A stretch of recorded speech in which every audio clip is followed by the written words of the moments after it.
নমস্কার বন্ধুরা, আমি পূজা করি। আবারও চলে এসেছি তোমাদের সামনে ভিডিও উপস্থাপন করতে। আমি জানি সকলেই তোমরা আজ সরস্বতী পুজো নিয়ে খুব ব্যস্ত। তবু বন্ধুরা, যাদের কাছে নোটিফিকেশান যাচ্ছে বা যাদের হাতে মোবাইল আছে, আজকের দিনে তো সকলের হাতেই মোবাইল থাকবে, তবুও যাদের হাতে মোবাইল আছে বা যারা এখন ইউটিউবে আছো, অবশ্যই কিন্তু এই যে তোমাদের সাথে সরস্বতী পুজো সংক্রান্ত আজ যে সরস্বতী পুজো আমরা মহা ধুমধামের সাথে উদযাপন করছি, সেলিব্রেট করছি। তো আজকের দিনে সকল বিদ্যার্থী বা যারা চাকরি করছো বা যারা চাকরির জন্য আকুতি মিনতি করছো মায়ের কাছে, বা যারা চাকরি করছো তারা আরও উচ্চ পদে ওঠার জন্য মনস্কামনা জানাচ্ছ মায়ের কাছে, তাদেরকে অবশ্যই বলবো আজকের দিনে এই টোটকা ক্রিয়াটি অবশ্যই সম্পন্ন করো সন্ধেবেলায়। আশা করি বোঝাতে পারছি। এই টোটকা ক্রিয়াটি আমি মাটির প্রদীপ সংক্রান্ত একটি টোটকা ক্রিয়া তোমাদের সামনে শেয়ার করব, দুখানা টোটকা ক্রিয়া, যার দ্বারা তোমরা ভীষণভাবে উপকৃত হবে।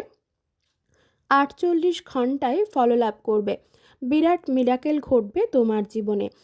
ছোট থেকে বড় সকল বিদ্যার্থীরা এই ক্রিয়াটি করতে পারো, বা যারা বড়রা শুনছো তারা যদি তাদের সন্তান থেকে থাকে, তো যে সন্তানরা ধরো পড়াশুনো করছে, পড়াশুনো মনে রাখতে পারছে না, পড়া মনে রাখতে পারছে না, অর্থাৎ স্মৃতিশক্তি খুব, ধারণ ক্ষমতা খুব কম, তাদের ক্ষেত্রে বলবো তাদের সন্তানদের অবশ্যই নিজেরা হাতে করে নিয়ে, যদি সন্তান খুবই ছোট হয় তাহলে অবশ্যই মা বা বাবা বা দিদি বা দাদা যে কেউ দাঁড়িয়ে থেকে এই ক্রিয়াটি করাও দেখবে ভীষণভাবে ফললাভ করবে।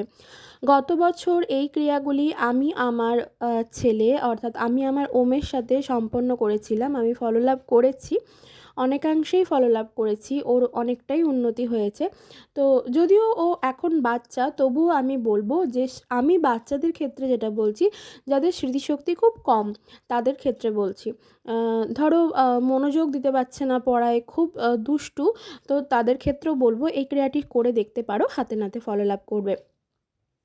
সব বলবো, চলো ঝটপট করে একটু ইন্ট্রোটা দিয়ে ফেলি। আমি জানি আজকের দিনে কারোরই হাতে সময় নেই ভালোভাবে ভিডিওটি শোনার, তবুও বলবো যারা শুনছো তারা অবশ্যই এই ক্রিয়াটি আজ সন্ধ্যেবেলায় সম্পন্ন করো, ফললাভ করবে, কথা দিলাম। চলো ইন্ট্রোটা দিয়ে ফেলি। বন্ধুরা, আমি ওমের মা চ্যানেলে তোমাদের আবারও সুস্বাগতম। আশা করি সকলে খুব ভালো আছো, সুস্থ আছো। আজ তো ভীষণই ভালো আছো, কারণ সরস্বতী পুজো বলে কথা। আমরা সকলেই বিদ্যার দেবীর আরাধনা করতে একদম মেতে আছি। তো তার মধ্যেই, তার ফাঁকে আমাদেরকে দশকর্মার দোকান থেকে বেশ কয়েকটি মাটির প্রদীপ কিনে নিয়ে আসতে হবে। এই দিকে লাগবে 5টা, আরও 2টো, অর্থাৎ 7খানা অক্ষত মাটির প্রদীপ কিনে নিয়ে আসো। যদি সাধ্য সামর্থ্য থাকে 7খানা প্রদীপই ঘিযুক্ত তুলোর সলতে ব্যবহার করে প্রজ্বলন করবে। যদি সাধ্য সামর্থ্যের বাইরে হয়, তবে সেক্ষেত্রে কোনো হেজিটেট বোধ করার বা ভয় পাবার কিছু নেই।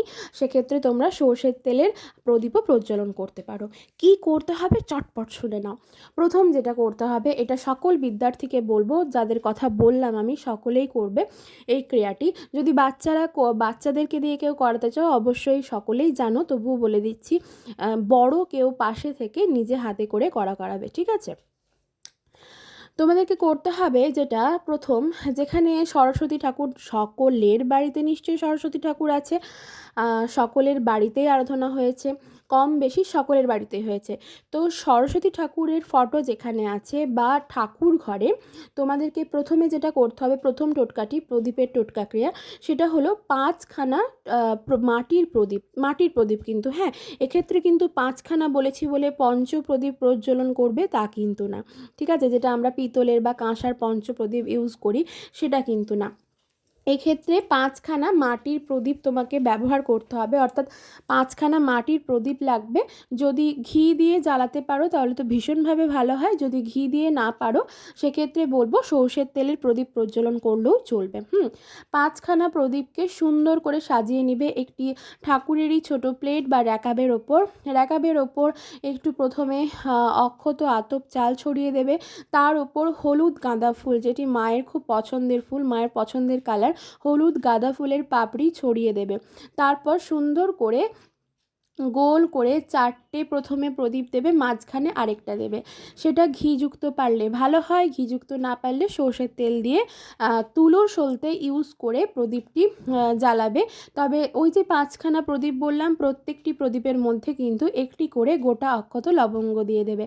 তারপর সেই প্রদীপটি প্রজ্বলন করো আরতি সহকারে একবার করে, মায়ের বীজ মন্ত্র ঐং এই মন্ত্রটি 108 বার জপ করো। যদি খুব বাচ্চা হও তাহলে নম সরস্বত্যই নম এই কথাটি বলিয়ে তাকে মায়ের কাছে আরতি সহকারে করাও বা করো, নিজে করে নিয়ে মায়ের কাছে অর্পণ করো এবং হাত জোর করে তোমার মনস্কামনা জানাও, তুমি যেটা চাইছো সেটা জানাও। দেখো ভীষণভাবে উপকৃত হবে, ফললাভ করবে। আর 2 নম্বর যেটা প্রদীপের টোটকা ক্রিয়া আমি তোমাদের সাথে শেয়ার করব, সেটা হলো তোমাদের বাড়ির মুখ্য দরজায়। বন্ধুরা, যে কোনো পুজো পার্বণের দিনে এমনিতেই বাড়ির মুখ্য দরজার সামনেটা অবশ্যই পরিষ্কার পরিচ্ছন্ন করে রাখতে হয়। পুজো পার্বণের দিনে তো বিশেষ করে আমরা ভালোভাবেই আরও পরিষ্কার পরিচ্ছন্ন করি। তো বন্ধুরা, আজ সন্ধেবেলায় সন্ধে দেখানোর সময় এটা বাচ্চারাই করতে হবে বা সকল বিদ্যার্থীকে করতে হবে এটা বলবো না, সকল গৃহস্থ বাড়িতে এই ক্রিয়াটি করো অবশ্যই। সেটা হলো 2টো মাটির প্রদীপ নাও, মাটিরই প্রদীপ লাগবে, এক্ষেত্রে কিন্তু কাঁসা বা পেতলের প্রদীপ চলবে না। মাটির 2টো প্রদীপ নাও, প্রদীপটি যদি পারো ঘি দিয়ে পরিপূর্ণ করো, যদি না সাধ্য সামর্থ্য থাকে সেক্ষেত্রে সর্ষের তেল ইউজ করেও প্রদীপটি প্রজ্বলন করতে পারো। আর প্রদীপের মধ্যে দিয়ে দেবে ছোট্ট 2টি এলাচ, মানে এক একটা প্রদীপে একটা করে এলাচ দিয়ে সাদা তুলো সহযোগে প্রদীপটি প্রজ্বলন করো। প্রদীপটি সরাসরি মাটিতে রাখবে না, ছোট যে ঠাকুরের প্লেটগুলো হয় তার ওপর একইভাবে আতপ চাল ছড়িয়ে এবং ফুলের পাপড়ি ছড়িয়ে সেখানে প্রদীপটি তারপরে রাখো। যদি প্লেট না দাও সেক্ষেত্রে মেঝেতে সরাসরি রাখবে না, মেঝের ওপর একটুখানি আতপ চাল ছড়িয়ে আর সুন্দর করে খুব শ্রীযুক্ত যেন হয়, সৌন্দর্যতা যেন থাকে, একটু ফুলের পাপড়ি ছড়িয়ে আতপ চাল ছড়িয়ে তার উপর প্রদীপটি প্রজ্বলন করে রাখো এবং এন্ট্রান্সের দিকে তোমার দরজার দিকে মুখ করে তুমি তোমার বাড়িতে মনস্কামনা জানাও। ভগবানের কাছে, আজ মা সরস্বতীর কাছে এটাই মনস্কামনা জানাও, তোমার বাড়িতে যদি কোনো বাস্তুদোষ থেকে থাকে সেটা যেন চিরতরে দূরীভূত হয়।